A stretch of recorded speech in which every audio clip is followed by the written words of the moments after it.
मुंबईसाठी महायुतीचा जाहीरनामा प्रसिद्ध। फडणवीस, शिंदे आणि रामदास आठवलेंच्या हस्ते जाहीरनाम्याचं प्रकाशन। जाहीरनाम्यामध्ये महिलांसाठी, गिरणी कामगार आणि मुंबईकरांसाठी आश्वासनांची खैरात।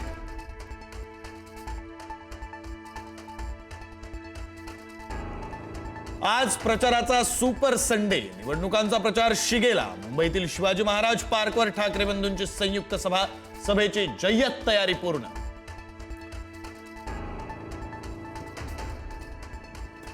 मुख्यमंत्र्यांसह दोन्ही उपमुख्यमंत्र्यांकडून आज प्रचाराचा धडाका। देवेंद्र फडणवीसांची नाशिक, पुण्यामध्ये सभा।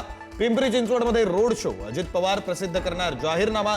एकनाथ शिंदेंची छत्रपती संभाजीनगरात सभा।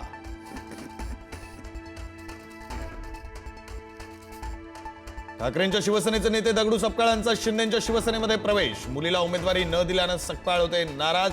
शिंदेंच्या उपस्थितीमध्ये पक्षप्रवेश।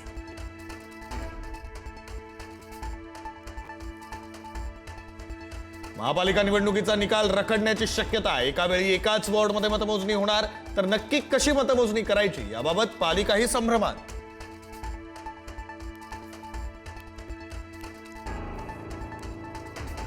भाजप बलात्कारी जनता पार्टी। काँग्रेस प्रदेशाध्यक्ष हर्षवर्धन सपकाळांचा घणाघात, तर देवाभाऊंना शिव्या देऊन मीडियात झळकायचं ही काँग्रेसची ओळख। आमदार चित्रा वाघ यांचा पलटवार।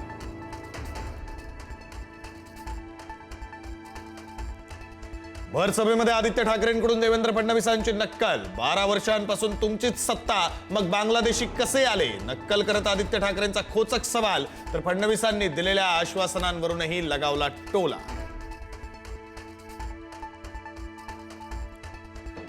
मंत्री नितेश राणेंच्या सुवर्णगड बंगल्याबाहेर बेवारस बॅग। मुंबई पोलिसांकडून बेवारस बॅगची तपासणी सुरू। बॅग ठेवणाऱ्या तरुणाचं सीसीटीव्ही आलं समोर।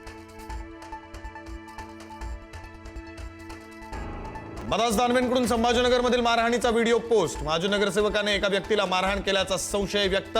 मारहाण करणारा माणूस मंत्री अतुल सावेंचा समर्थक असल्याचा दानवेंचा दावा।